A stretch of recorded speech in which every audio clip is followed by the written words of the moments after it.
Bienvenue sur le C2 Podcast, le podcast du C2RP Carrefour des Hauts-de-France.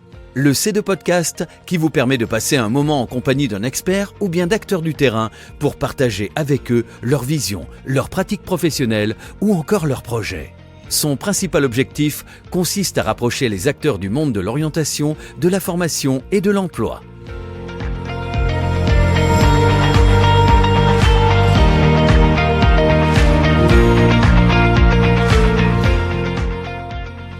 Bienvenue dans le C2 Podcast, le podcast du C2RP Carrefour Hauts-de-France. Nous nous retrouvons aujourd'hui pour un nouvel épisode consacré à un projet intitulé Numefa, que nous allons découvrir avec nos deux invités. Pierre-André Caron, c'est avec vous que nous avons le plaisir de commencer, si vous voulez bien compléter ma brève présentation. Alors, moi je suis maître de conférence en sciences de l'éducation. Au départ, j'ai une thèse en informatique et au départ, je suis professeur de mathématiques. Je suis au département donc de sciences de l'éducation et de la formation de l'Université de Lille dans la faculté PsyCEF et je dirige le département de sciences de l'éducation et de la formation. Pierre-André Caron, merci. Chris Delepierre, c'est un plaisir de vous recevoir à nouveau sur le C2 Podcast. Si vous voulez bien vous livrer au même exercice de présentation. Je suis Chris Delepierre, entrepreneur du changement, notamment cofondateur d'une entreprise sociale basée à Tourcoing qui s'appelle Trésorium dans l'éducation et le numérique. Et donc ça tombe bien parce que je suis président de EdTech Hauts-de-France qui regroupe l'ensemble des acteurs qui développent, s'intéressent, commercialisent, utilisent des solutions numériques au service de l'éducation et de la formation professionnelle, notamment en Hauts-de-France. Commençons par le commencement. Pierre-André Caron, en quoi consiste Numefa et quelles innovations peut-on y trouver ? De façon pragmatique, l'innovation dans Numefa, c'est d'abord de considérer que le dispositif n'est pas un dispositif de formation, bien qu'il soit un diplôme universitaire, mais un dispositif de professionnalisation. Et donc, de façon pragmatique, il va y avoir 4 unités d'enseignement. La première unité d'enseignement, c'est une unité assez technocentrée. On va apprendre les instruments qui sont liés au numérique. La deuxième unité d'enseignement, c'est une unité un peu particulière où il va pas y avoir d'enseignement, en fait, on va animer une communauté de pratique. C'est-à-dire que l'on va demander aux étudiants qui s'inscrivent d'aller chaque année être le noyau central d'une communauté de pratique, de ramener des gens de leur entreprise, de les regrouper, d'attaquer des thèmes particuliers, etc. Donc c'est vraiment une unité où en fait, chaque année, autour des personnes qui s'inscrivent en tant qu'étudiants, il va y avoir toute une série de personnes qui vont venir participer, qui feront pas partie de la formation, mais qui commenceront à partager leur expérience. Et de ces expériences qui seront partagées, bien sûr, on tirera une sorte de livre blanc et donc des contenus de formation qui viendront nourrir le processus de professionnalisation. La troisième unité d'enseignement, ce sont des unités optionnel. Et donc, en fonction du profil des étudiants, il y a des étudiants qui vont choisir l'apprentissage de l'informatique à la petite école, jusqu'au collège ou au lycée. Il y a d'autres étudiants qui vont choisir le problème de l'évaluation. Qu'est-ce que l'évaluation en formation? Et puis, il y a d'autres étudiants qui vont choisir la troisième option, qui est la nouvelle option de cette année, qui est l'option entrepreneuriat. Dernière unité d'enseignement, c'est la 4e unité d'enseignement. C'est la seule unité qui, dans le diplôme, va évaluer les étudiants. Eh bien, on va les accompagner dans le projet qu'ils sont en train de mener dans leur institution. Alors, quelquefois, ce sont des étudiants qui sont auto-entrepreneurs, donc ils montent un projet. Quelquefois, ils sont dans des entreprises privées. Quelquefois, ils sont dans des entreprises publiques. On les accompagne tout au long de leur projet. On va leur demander d'aller écrire une sorte de portfolio. Alors, en fait, c'est un site web qu'ils produisent et qui est structuré au départ quand on leur donne. Donc, on va les accompagner à l'écriture de ce site et puis on va les accompagner, bien sûr, à la mise en œuvre de leur projet. Puis, à côté de ça, en tout cas pour le côté français à l'Université de Lille, nous allons travailler avec un livret de compétences et donc les étudiants vont, dans leur livret de compétences, valider eux-mêmes les compétences qu'ils ont mises en œuvre. Nous allons les vérifier avec eux et puis ils vont aller mettre des liens qui sont souvent des liens vers leur portfolio ou vers d'autres documents pour justifier pourquoi, selon eux, cette compétence, ils la valident. Et en fait, la seule validation de tout le diplôme, c'est ce livret de compétences. On a entendu à plusieurs reprises le terme étudiant. Est-ce que ce programme Numefa ne s'adresse qu'à eux ? Alors, NUMEFA s'adresse à des personnes qui étudient. C'est pour ça qu'on les appelle étudiants. Mais effectivement, il n'y a aucun étudiant de formation initiale. Ce sont des personnes qui sont en emploi, puisque pour entrer dans le NUMEFA, il faut avoir l'idée déjà d'un projet que l'on va réaliser, ou bien dans son institution, son entreprise privée, ou bien un projet, on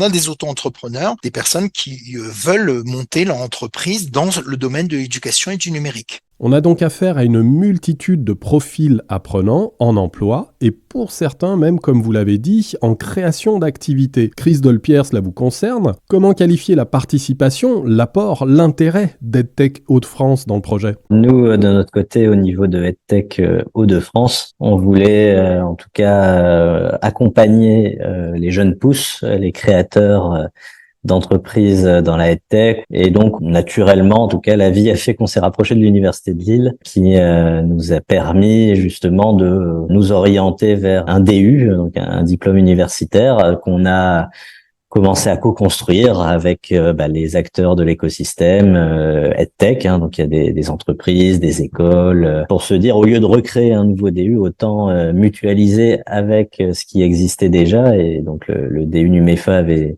déjà 2 ans, voire 3 d'activité. Et il y avait ce besoin de l'autre côté de pouvoir avoir une option plus entrepreneuriale. Naturellement, finalement, ça a été assez vite quand on s'est rencontrés, mais de pouvoir justement imaginer les éléments qu'on avait pensés de notre côté, de les intégrer dans le DU NUMEFA, de plus nous focaliser sur ce qu'on sait bien faire, c'est-à-dire vraiment l'entrepreneuriat, la gestion de projet, comment finalement on aborde son marché en tant qu'entrepreneur dans l'éducation et le numérique, comment on se structure, comment on choisit son statut juridique, etc. Et de pouvoir bénéficier déjà des enseignements finalement qui étaient déjà proposés dans le cadre du DU sur les technologies, les pédagogies innovantes. Et donc c'est vrai que ce terme de professionnalisation, ça nous va aussi très bien parce que on est, je dirais, des gens assez pragmatiques dans l'entrepreneuriat, en apportant, je dirais, ce côté business dans cette option EdTech du DU. Ça permet justement d'avoir une complémentarité dans l'approche. Pierre-André Caron, nous avons donc affaire à des apprenants en activité. Peut-on en savoir un tout petit peu plus sur leur profil ? Qui sont-ils exactement ? De mon côté, donc les personnes en fait qui candidatent, ce sont des profils très variés. En fait, on a par exemple, et c'est ce qui m'a amené à contacter Chris, on a des personnes qui ont été en difficulté pendant la période Covid parce que ils étaient coachs par exemple, et le coaching, c'est pas quelque chose, ou professeur de yoga, des éléments de formation qui mettent en avant énormément les rapports avec les personnes et qui sont pas forcément associés au numérique. Donc des personnes qui étaient dans ce cas-là, alors que c'était pas tout à fait la cible que l'on avait au départ. Nous, on partait sur l'idée de formateurs d'adultes dans des grosses entreprises de la région. On a beaucoup d'entreprises dans la région qui ont des formateurs d'adultes et on pensait plutôt avoir une cible autour de ces personnes-là avec des personnes qui souhaitaient se remettre à jour dans le domaine de l'éducation et de la formation et du numérique. Et en fin de compte, on s'est rendu compte que venaient vers nous des personnes qui avaient des projets. Ces projets, on pouvait les accompagner dans les projets, mais un peu plus difficilement sur les aspects financiers, administratifs, de la mise en œuvre en fait d'un projet. D'où lorsque j'ai été contacté à l'époque par Nordine Asnaoui, qui est une personne responsable de l'Université de Lille, qui m'a présenté à Chris, moi j'ai vraiment sauté sur l'occasion parce que c'était en fait quelque chose qui nous manquait. Et en même temps, la demande au départ était pas celle-là. La demande était on va construire un autre DU en fait. Et moi j'ai dit c'est un peu dommage parce que nous on a toute une réflexion, toute une mise en place innovante et en fin de compte, ce que vous me proposez se grefferait plutôt pas mal sous forme d'options dans le cadre du DU que nous mettons en œuvre. Et donc ça a vraiment été une rencontre assez extraordinaire entre 2 demandes et finalement une complémentarité totale dans nos demandes. Chris Dolpierre, que contient précisément l'option qui constitue l'apport de la communauté EdTech ? On a identifié un certain nombre de compétences finalement qu'on souhaite développer chez les étudiants, chez les apprenants finalement. Donc voilà, l'idée c'est de pouvoir déjà analyser son marché, qui est une première compétence, comment je me positionne dans mon environnement, comment je connais mes concurrents, mes partenaires, mes clients, mes sous-traitants, etc. Donc faire aussi une étude de marché, tout simplement. Construire une stratégie et son business model, comment la valeur est générée et comment ensuite on la redistribue, les canaux de distribution, commercialisation, de financement également de son projet, les ressources à mobiliser pour financer son projet et tout ce qui va être lié également aux appels d'offres publics, parce que voilà, souvent les EdTech, on est souvent reliés à l'enseignement public, à l'éducation nationale ou bien à des dispositifs de financement d'appels d'offres publics. Donc il y a aussi cette connaissance à avoir pour bien répondre. La démarche entrepreneuriale, parce que c'est aussi une question de posture quand on est entrepreneur, et donc d'apprendre à entreprendre. Qu'est-ce que ça veut dire? Et le fait qu'il y ait des entrepreneurs qui vont intervenir dans le DU, ça va aussi transmettre, on va dire, cette posture-là, d'être proactif. Et puis voilà, se repérer dans le contexte juridique et réglementaire, parce que forcément on est aussi responsable quand on crée. Donc il y a la question des données, il y a la question de son statut aussi juridique adapté dans l'éducation. Donc l'idée, voilà, on a bâti finalement, on va dire, un programme qui balaie, on va dire, tous ces enjeux-là. Pardon d'intervenir, mais on a besoin de quelques petites précisions. Dans les faits, comment se déroule le programme puisqu'on a affaire à des apprenants en activité? On a prévu d'organiser 7 visios une fois par mois, une visio de 2 heures qui permet à la fois d'aborder le thème et puis de faire témoigner soit un membre, soit un expert de la communauté EdTech en France pour justement avoir des éclairages qui viennent du terrain et de la réalité finalement de l'entrepreneuriat, de ses difficultés et aussi de comment, en tout cas, le but pour eux, c'est d'essayer de gagner du temps dans leur projet. L'idée, c'est de faire bénéficier finalement les conseils d'entrepreneurs plus âgés, en tout cas dans l'entrepreneuriat, qui ont déjà pu se casser les dents, et de pouvoir aussi faire un système de mentoring, donc de mentorat entre c'est selon les thématiques des étudiants, en tout cas selon la typologie des projets qu'ils souhaitent monter, de pouvoir avoir un lien plus personnalisé, plus individualisé en one-to-one, en entretien, pour aussi permettre d'avoir un suivi vraiment plus personnel. Le but, c'est de vraiment aussi recréer une communauté apprenante. Et par-delà les moments synchrones, et parce qu'il n'y a pas de regroupement, comment se déroulent les échanges entre apprenants et enseignants?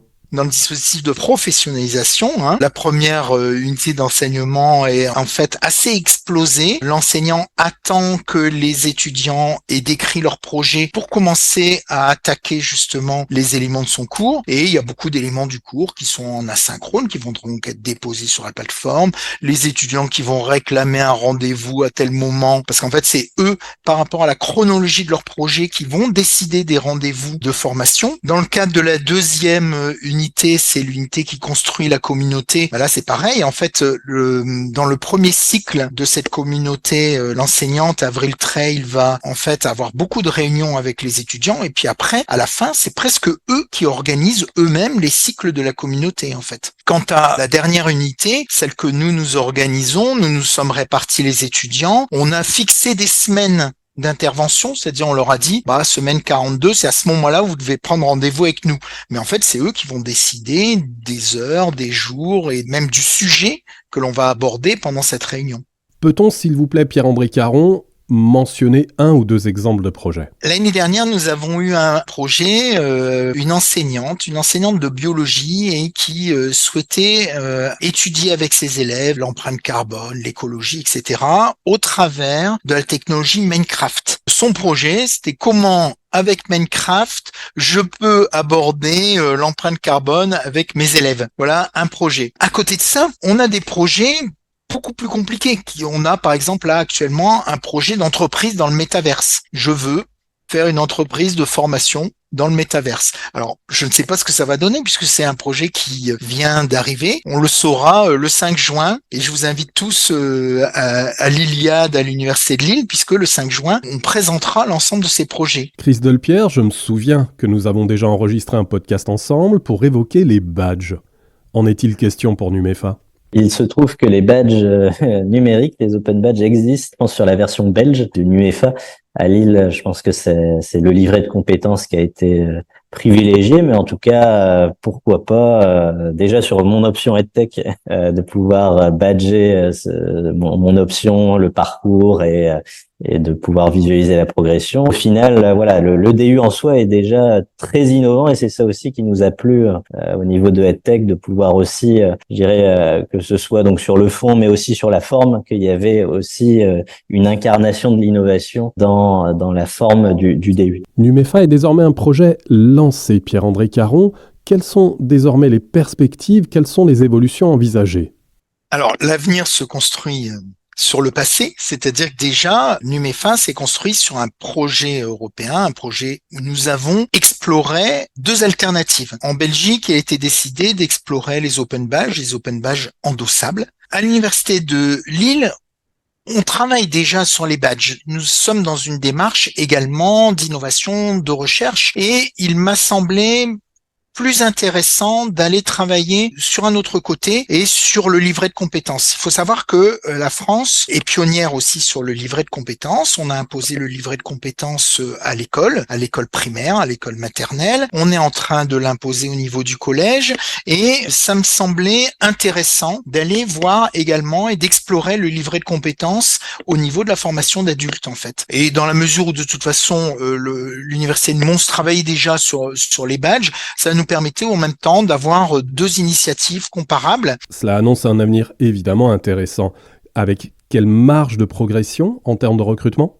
Un très bel avenir et puis un NUMEFA qui recrute de plus en plus d'étudiants puisque l'année dernière on était autour d'une 30aine d'étudiants sur les 2 dispositifs et cette année je crois qu'on est à 42 étudiants sur les 2 dispositifs et nous de notre côté on a 17 étudiants cette année et l'année dernière on en avait 7 donc vraiment une très grosse évolution en fait. Et pour conclure, si je suis intéressé par l'intégration au projet, comment puis-je candidater ? Bon, le petit côté pub aussi, peut-être dire que on candidate au NUMEFA au mois de juin pour une rentrée en septembre et une soutenance en juin. Nous arrivons au terme de cet épisode et il ne nous reste plus qu'à vous remercier, Pierre-André Caron, Chris Delepierre, pour votre précieuse participation. Nous vous remercions, chers auditeurs, pour votre fidélité, en vous rappelant que vous retrouverez cet épisode, comme tous ceux qui l'ont précédé, sur le site internet du C2RP et sur l'ensemble des plateformes d'écoute de podcast. Nous vous donnons rendez-vous au prochain épisode. À très bientôt.